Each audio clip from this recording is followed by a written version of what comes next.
Welcome back, everyone. This is Voices from the Field podcast, and we are on season 2. And we're so excited to have our guest on today, as well as a new face that is going to help me host, Carie Dever Boaz. So just to introduce myself again, I'm Katie Lively. I am the Research and Communications Director here at Extra Innings Softball. I played college softball at Troy University, a little mid-major in Southern Alabama. And I'm just really excited to bring a new face, Carie Dever Boaz, to our podcast. Carie Dever Boaz has coached for over 20 years in college at South Carolina, Arkansas, Florida, Virginia, Northwest Community College, and UWA.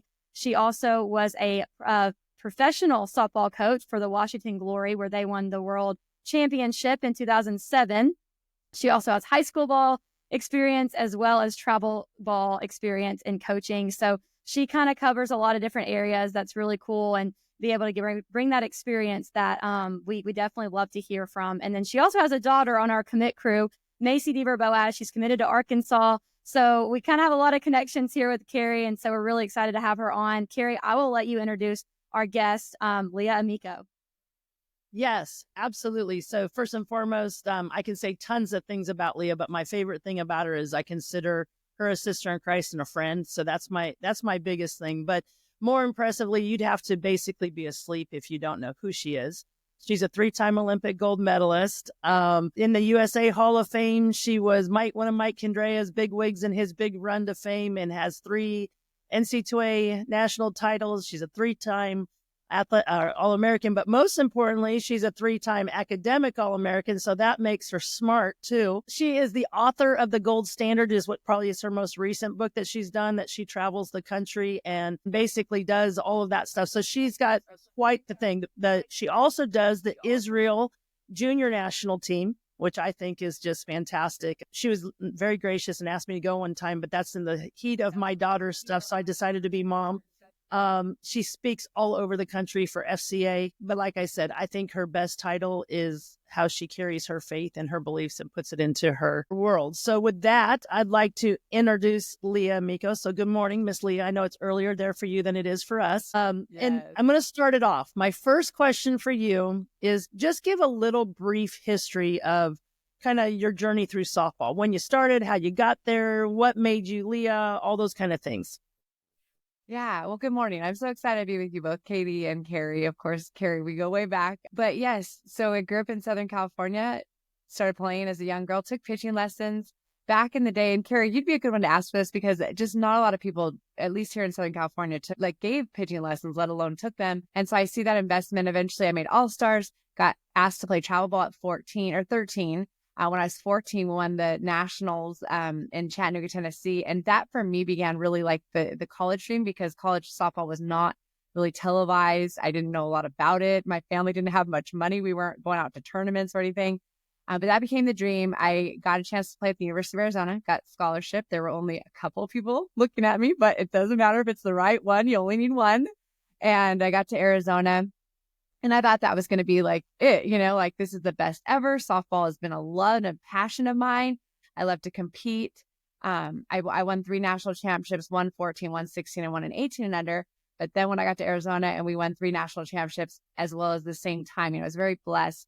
The Olympics came at just the right time and was able to compete for Team USA for 10 years. So it kind of, it happened like shockingly in some ways, but, people like you, Carie, you're not that much older than me. You came just before me. And I know you're at Fresno and you guys were the team, you guys UCLA. But I know when I got to Arizona, that was our goal, was to reach that standard. Yes, absolutely. Well, I'm quite a bit older. I'll disagree with that, but that's okay. So to be able to pass that torch off to people like you is a really cool thing. I was literally talking with my husband the other day, telling him that we were doing this podcast. And I said, yeah, I'm talking to Leah, told him about it. And I said, Leah, I never played against Leah, but the only time Arizona ever beat Fresno at that time, I was at the at the Fullerton Pony Tournament. And Mike Kendrea had 1,000 slappers that ran 1.1 from home to first.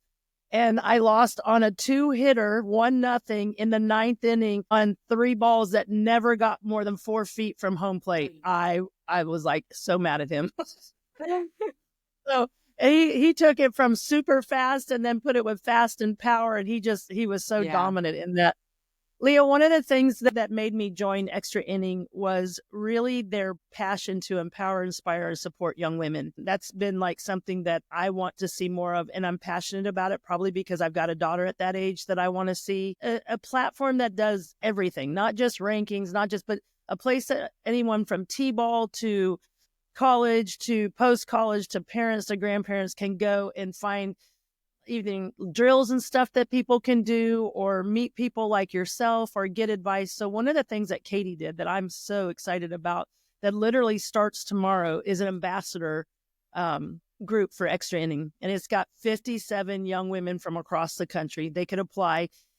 It's free. It costs them nothing other than, well, I shouldn't say it's totally free. They have to be a subscriber to Extra Inning, but it's free. And they're going to have 6 months of just access to whoever we can get to come on to talk to them, to tell them about softball is not who they are, it's what they do and how they can use it as their platform. So one of the things that I would love to hear from you is, how have you used your faith in your journey through softball, but in life, to develop who you are, to be able to mentor or be that ambassador for our sport, and why you did it. Like, what was your why? Why did you want to do it? Because being that leader and being that mentor and ambassador is not an easy thing. Not in this day and age, not with the phones and everything. It was probably easier back when you and I were younger than it is now, but everything these young women do is on camera. So the pressure that's behind it. So if you will talk about your why and maybe how you went about finding that why, to give to our ambassador group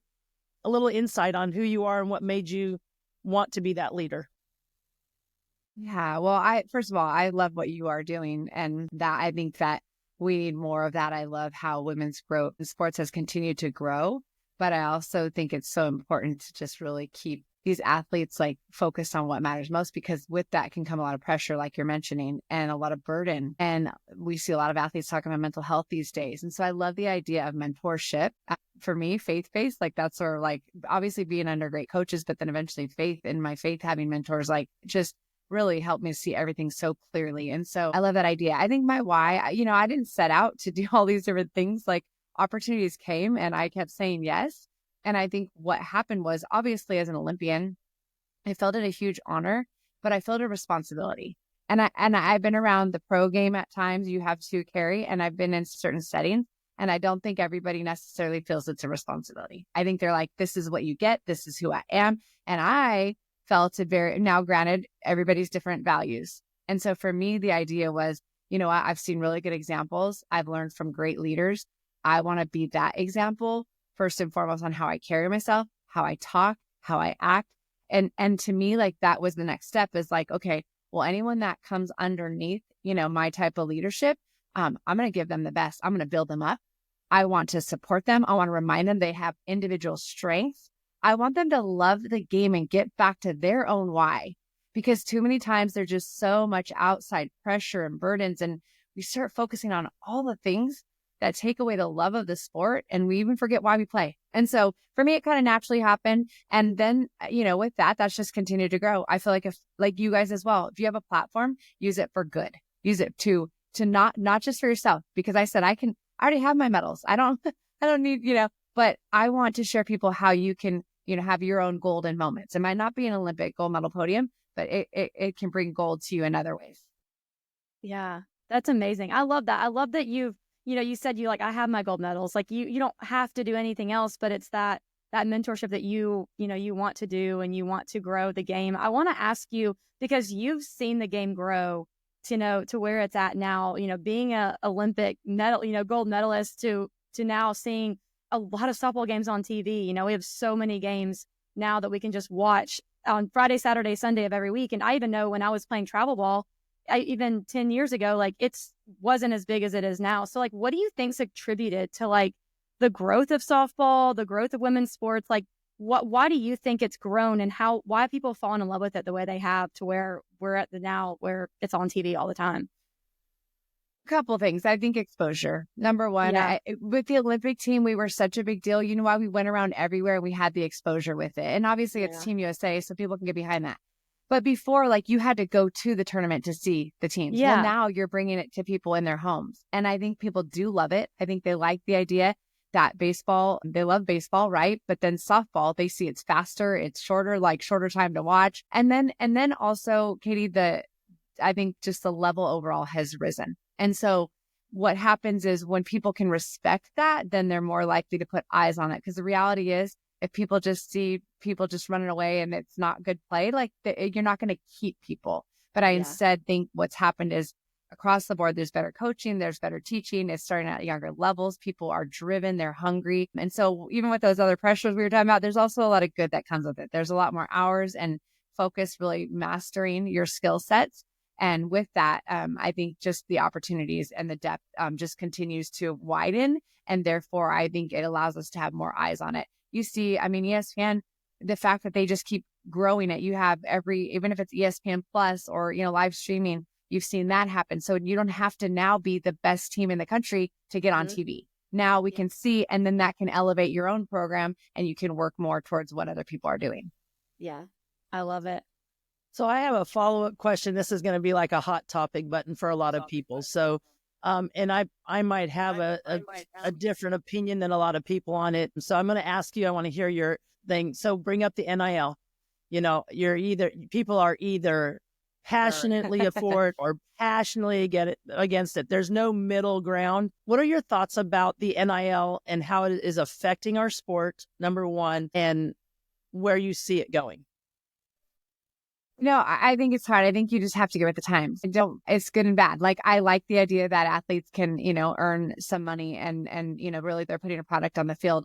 I don't like the idea of like in between an own team. I know it can cause some disruption and some issues, and it can start to be on a team sport, it can start to be very individualized. And now, why am I here? Guess what? I'm here. I got 4 years and I got to make as much money as I possibly can. So although I love the team and we want to win, I got to care about me. And that's the stuff that gets a little tricky. Where do I see it going? I see it continuing to, just happen at younger levels is what I see. I think if anything, I would just say as coaches, I think it's getting harder because I know my coach, Mike Kandre, just said, the fact that I got out of the right time. He said, the fact that you have to recruit not only new players, but your own players every single year is the hardest thing. And so what happens is now you're trying to build a team, but then all of a sudden, no matter what you've built, it can be taken pieces, like crucial pieces. Obviously, we saw Nigel Kennedy and what happened with her and other teams as well. I mean, there's all the teams out there doing it, but the teams that are trying to reach a higher level where their top players then now go to a higher team. I think NIL has a lot to do with that. Yes, I absolutely do. And I think I'm right there with you. So maybe I should have known we would have been a lot alike. For me, I never thought I would be breathing to see a woman making $1.2 million in our sport. I can't get more excited about anything than that. For me, I'm like, I don't care what negatives coming with that right now. That's a ceiling we just broke through. Like, let's go. Like, let's get on that.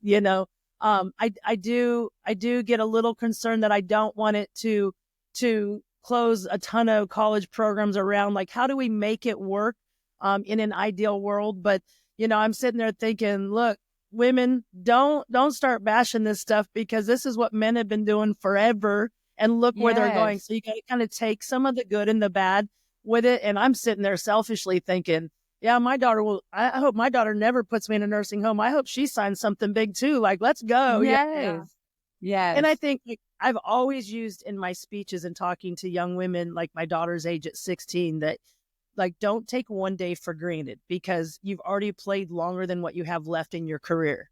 And I said that the other day and I said, I wonder if I'm right now. Like, I'm having to sit there and go, might be a dead statement. That might not be a statement that we have to do, and what if the NIL stuff starts propelling the pro league to actually be a pro league where they can be professional athletes and not have to teach or coach and do that, and I'm really dating myself. I played in the first ever pro game way back in the 90s, but that back then, think about what they were doing. They took baseball and softball rules and put them together.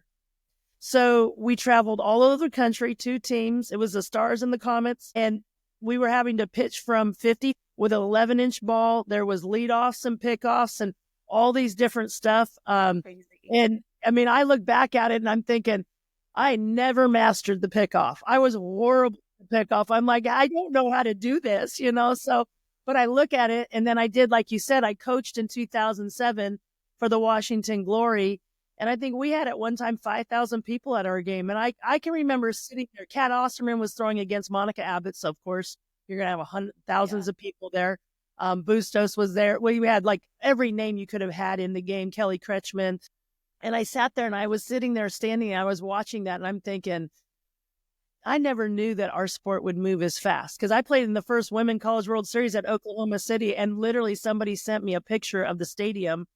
And it was when I saw Leah and I had Macy look at him. I'm like, she's like, where is that? I'm like, that's Oklahoma City. And she's like, no, it's not. I'm like, yeah, it is. Like, a little time. No one sat in the outfield. It was wide open, so it's come so far, so fast that I just hope I have another 20 years to be able to see where, people are arguing that, they shouldn't have traded so-and-so. Let's say Macy, since it's my daughter, to so-and-so for this, I think it was such a neat thing. And I do think there's always going to be negative anytime you insert money, because I think money's the root of all evil.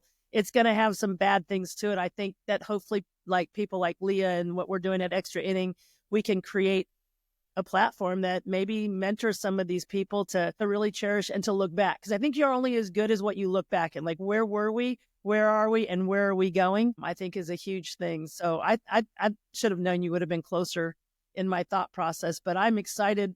I think it's awesome that Nija's making 1.2 and I hate it for Stanford that they lost her, but maybe her breaking through and doing that, maybe there'll be 6 or 7 more next year that are up at that level. So I guess I get booed a lot because a lot of people are like, it's ruining everything. I'm like, you just don't like change. No one likes change. But change is right.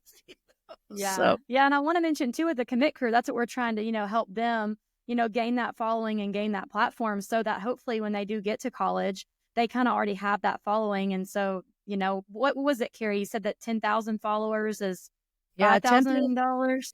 Yep. That's what our goal is. We took on 8 young women, Leah, that we're trying to mentor and try to teach them how to create a brand, but they're teenagers. So, they've got those things in there I look at my daughter's schedule and I'm the reason she has lots of pressure in her life because I'm like, no, you're going to have a job and you're going to do these things. Because I want to keep her grounded, but between lessons and jobs and training and high school and travel ball and all these different things, learning how to juggle all of those things. And just the other day, I said the most important thing is learning how to say no. It's okay to say no and it's okay to do that, but it's your brand. It's not my brand. When you do really, really good, that's great for you. When you do really, really bad, guess what? It's all you. So I think that's important. So at Extra Innings Softball, Leah, one of the things we're doing is we're doing a lot of poll questions and we have themes for the month.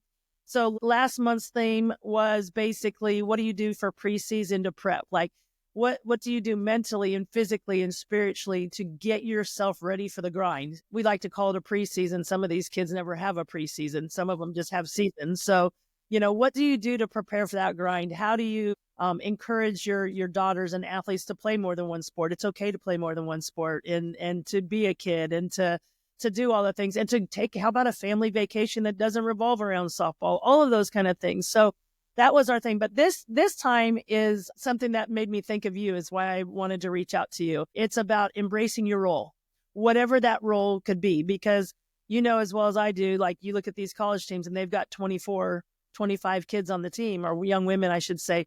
There's roles. And, I've been a coach for a long time that I think some of the most important roles aren't the starters anyways, and how people embrace those roles. So one of it is, embracing your role. And I have always loved hearing you talk about your journey of going to Arizona, being recruited as a pitcher. And then, I don't know, but you're now a 3-time Olympic gold medalist, outfielder, Hall of Fame, all that kind of stuff. Talk about embracing roles for you, what you think the importance of that is, if you would.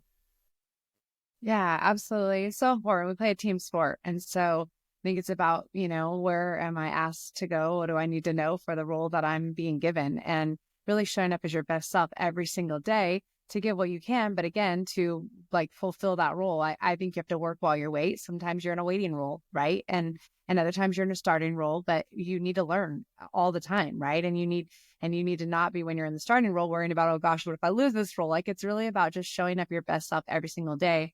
I got recruited as a pitcher and a first baseman. pitched my first year, was also a designated player when I wasn't pitching. And then sophomore year, coach said, we have 3 other pitchers now. We need you to be center fielder. And I remember, I mean, it's a big part of my journey because it really shifted everything, but it also opened more doors than ever would have been open. And I just busted it. Like it was hard. Like I put extra time and, stayed before practice or went before practice, stayed after practice. I had to learn. I had to start over from scratch. But my thing was, how fast can I become the best, my best, right? And so by the end of that season, I'm at the Women's College World Series. We had a great year. We went 64-3. I'm robbing Kimar at Fresno State of a home run in the World Series and just having these big moments. And then 2 years later, I'm on the Olympic team as an outfielder. And so I did actually finish my last year at Arizona at first base, as well as my last Olympics at first base. So versatility is huge, but there's different roles. Sometimes it's a supporting role. Sometimes I'm a substitute. Sometimes I'm a runner. Sometimes I'm the starting pitcher. Sometimes I'm a backup catcher, bullpen catcher. And when we won, I'm going to show this story really quick. When we won my sophomore year, that great year, those great numbers, Coach Candrea gave the MVP award to our bullpen catcher at the dinner after we won. It was the only year he gave out the MVP there. And he said, I'm giving it to Michelle. She showed up every single day with a smile on her face. And if she did not come ready to do her job, we would not as a team done our job. And so that spoke volumes to me the rest of my life. I was a role player on my first Olympic team. I split every other game, and then I was not in the gold medal game. Played all the games in right field, my second Olympics, and all the games at first base. And so Carie and Katie, I think it's important because it's all about what you do with what you're given. And guess what? It's a great lesson in life because I'll tell you, I have had, I've gone and it hasn't been all about me. And if I don't get it right away, I'm not like giving up. Like instead, I'm going to work while I'm waiting and I'm going to keep striving. And guess what? Sometimes a different door of opportunity opens up and you're like, whoa, I didn't even see this door of opportunity. And so for me, I think it's important. I think you should stay hungry, but stay humble also, right? Because what happens, and you have to keep the team mentality. You have to, because what starts to happen is people tend to go, they start to be discouraged. They start to get selfish. They start to just, again, it starts to destroy everything. Then they want worse for their teammates because they want to get ahead. And it really can just be destructive. And I really believe that when you can cheer for other people and want their best while you're striving to become your best, you will have opportunities eventually and you'll be ready when you show up that way. Absolutely. I love that. That fires me up. I love that. Like that mindset is so, I don't want to say it's missing because I don't want to like say that nobody does that anymore, but kind of a hot topic outside of that, the transfer portal. There are obviously situations where that needs to happen, but where do you see that line of like, when do you need to maybe look for a different team because maybe your role's not something you envision versus having the attitude like you did of like, okay, not really what I expected, not really what I wanted, but I'm going to make the best of it and stick it out for my team. Like where do you, like, where's that line? Well, I know I kind of question Katie. Like, I'm like, I don't think that's my personality, but would I have jumped ship and been like, no, I'm pitching somewhere else, right? Yeah. Like, I don't think I would have, but like, I'm like, wow, like, I think so many kids are so inundated these days. Like, if it doesn't work out, like jump ship, Yeah. I think you just have to really like dig in and find your why you're doing it. Because guess what I've found is so many athletes that are doing it just because coach doesn't give me the value. Some certain situations, I agree with you. Like, you need to make a change. But other times it's because you're not getting what you're wanting and then you go somewhere else and it's the same exact thing because the issue wasn't really the coach. So Katie, I think it's like an inward, like really, truly, why am I doing this? Will I be okay if I go over here and it ends up not being what I think as well? Maybe, and just deciding like, okay, when I make this change, I'm going to be ready and willing to take whatever comes with it. Yeah. I'm going to jump into this. Katie, you don't get to participate in it because you're not a mom, but you can listen to it. I think I'm going to add to that I think it comes from, and I'm going to challenge the parents that are listening to this. It's a family thing too. Like, I think so much of, no matter how hard I've seen young women working to show up and do that, they've got that people in the back that aren't able to be honest in the situation or aren't able to celebrate their child maybe failing. And I know that sounds really crazy, but you have 3 young boys. For me, like, I always tell people, like, I want my daughter to fail because I want her to fail forward. Like, I want her to know that you're going to fail. And to me, that's God pushing you forward because he's refining you.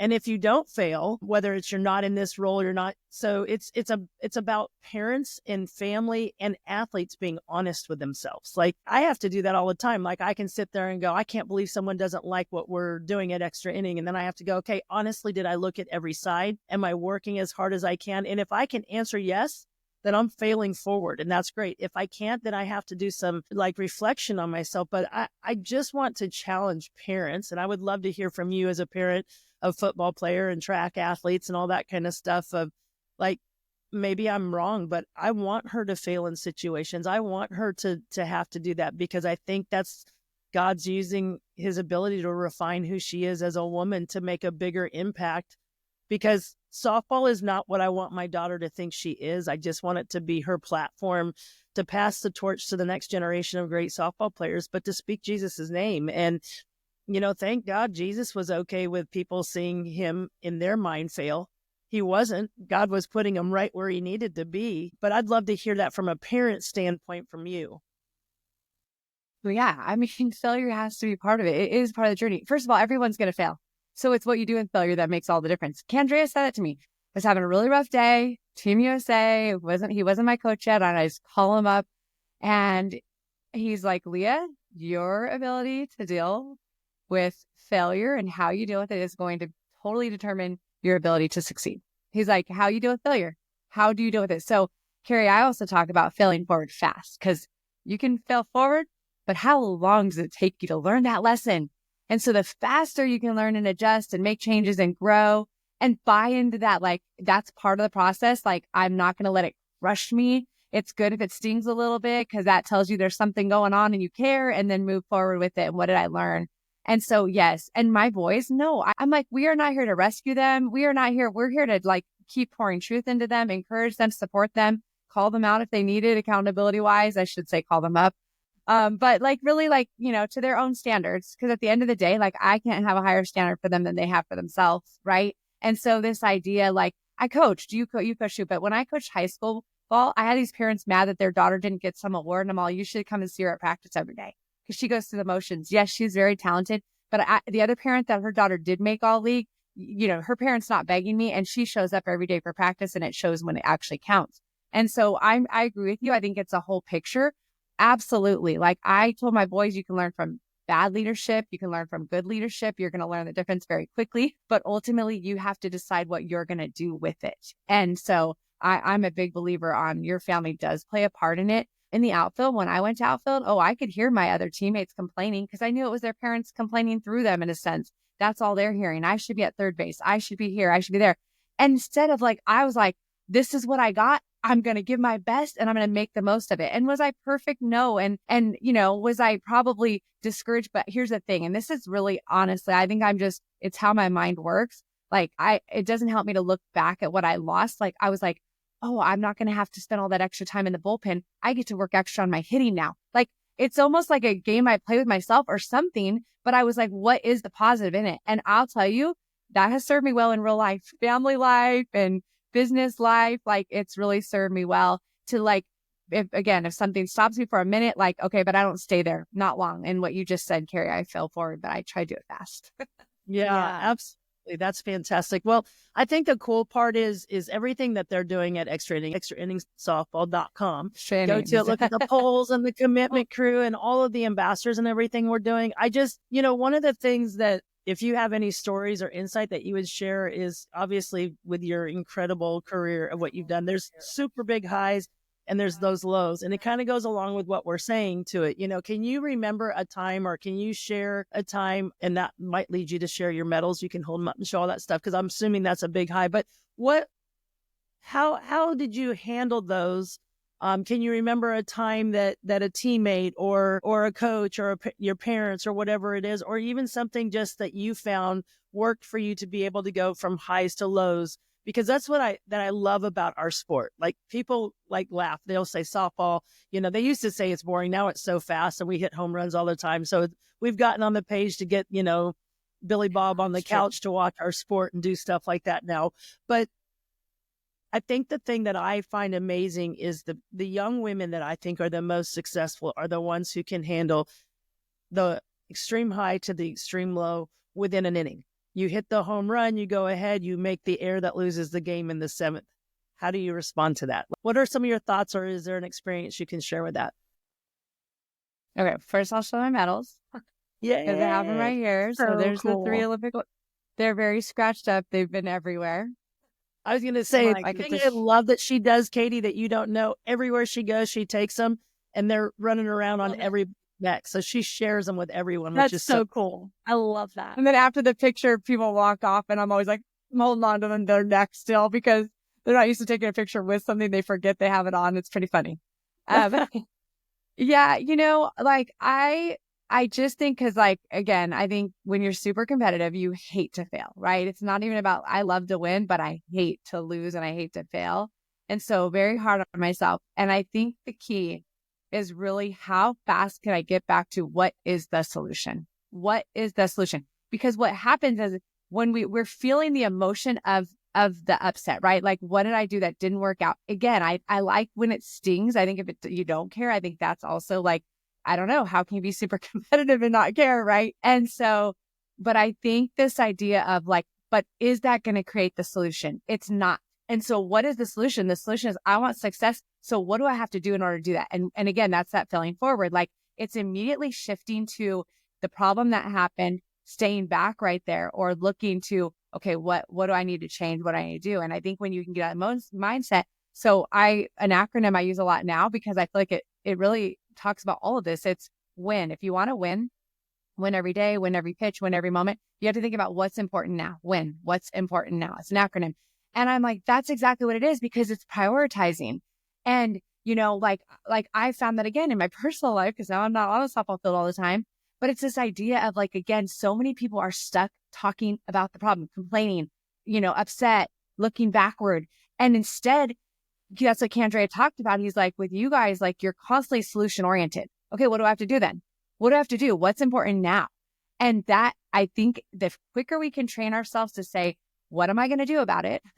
What am I going to do about it? Then now I can get out of the emotion and start to get like, here's what I'm focused on. It's like a little young hitter. I was teaching this young little hitter how to hit. She was scared to death. She's jumping back on every pitch. So then I'm like, okay, here's what we're going to do. I want your feet to do this. And I want you, and normally you're not going to get them in here when they're looking at a pitch coming at them.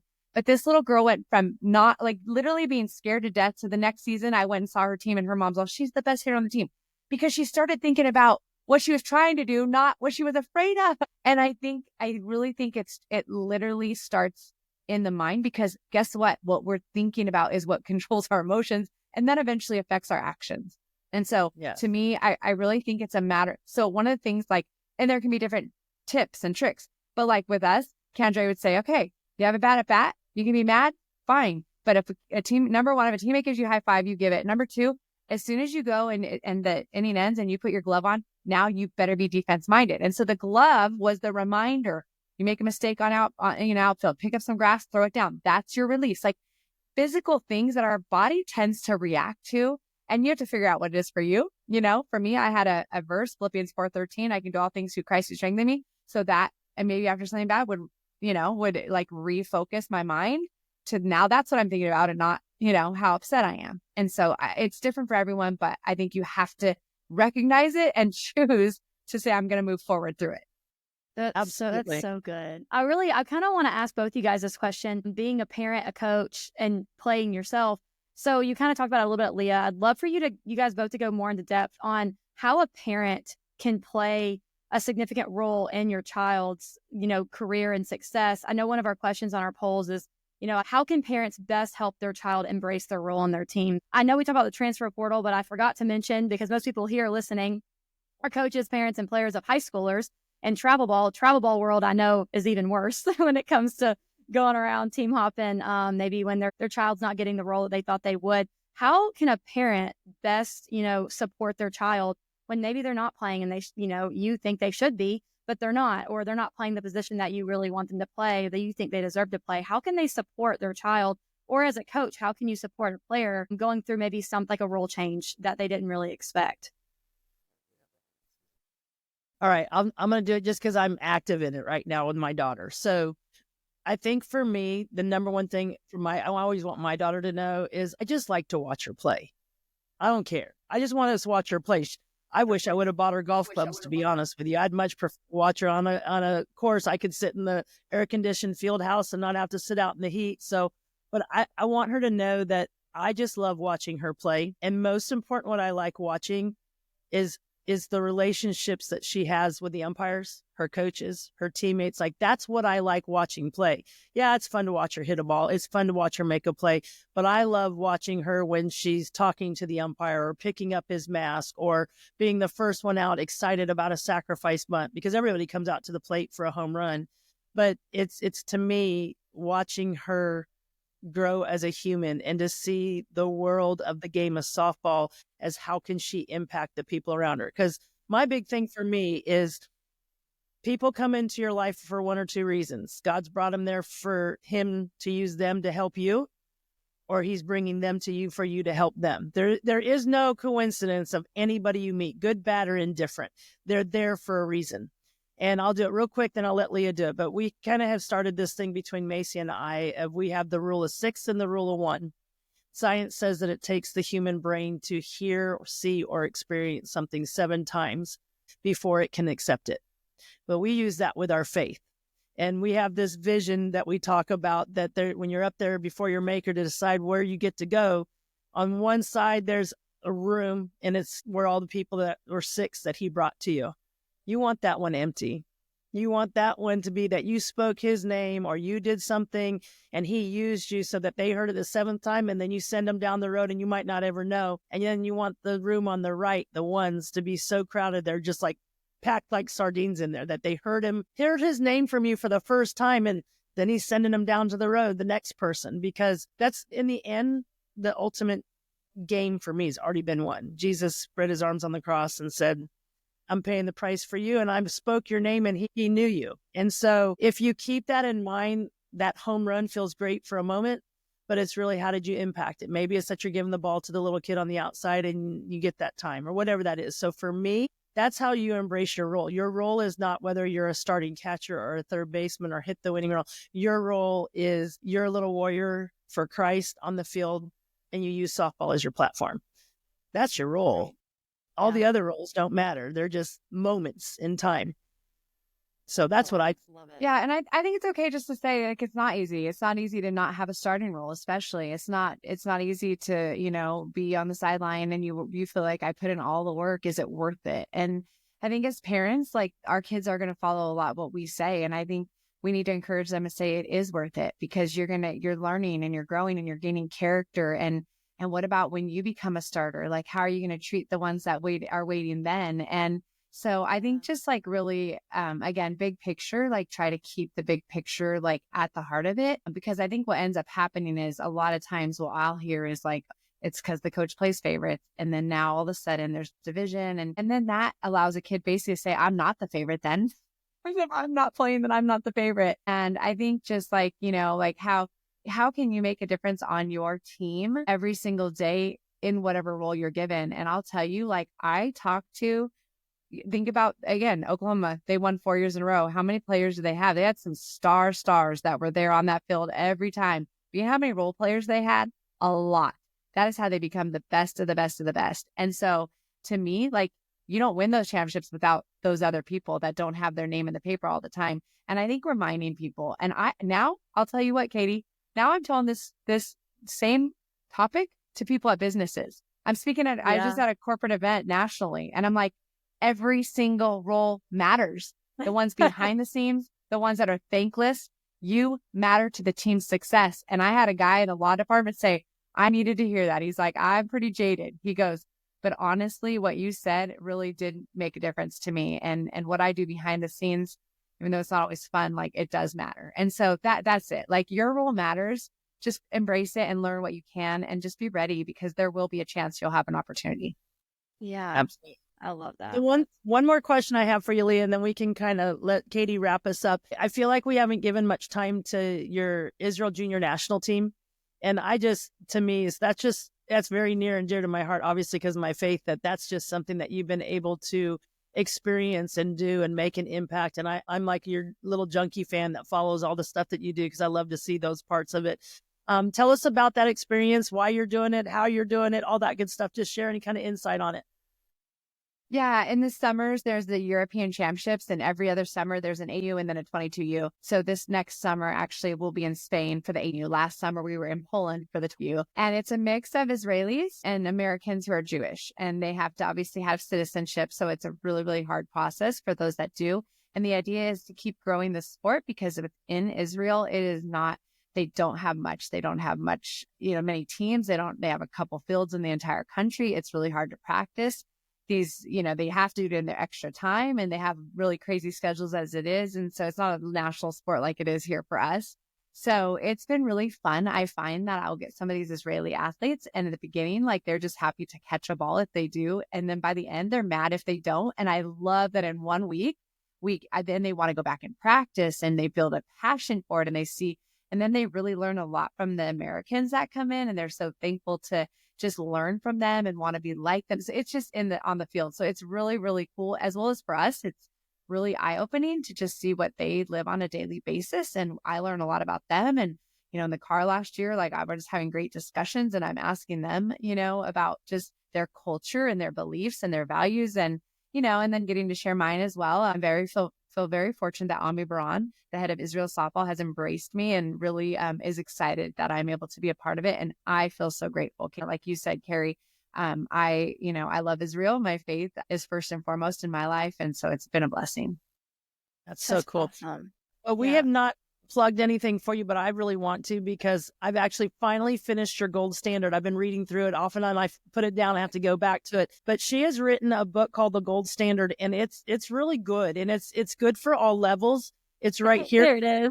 All around the country talking about it. And it's something that I would love just for us to continue to kind of follow with what we're doing with Extra Inning, because it's really simplistic thought process, but it's coming from an athletic standpoint.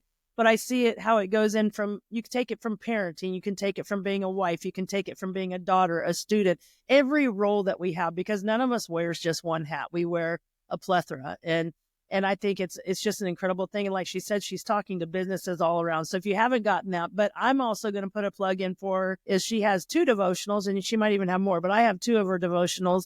And do you have them up there? Just 2? Okay. Oh my goodness. That's awesome. Serious one I love, because it sits everywhere in our family's house. We have them here, we have them at my parents', and we're always doing that.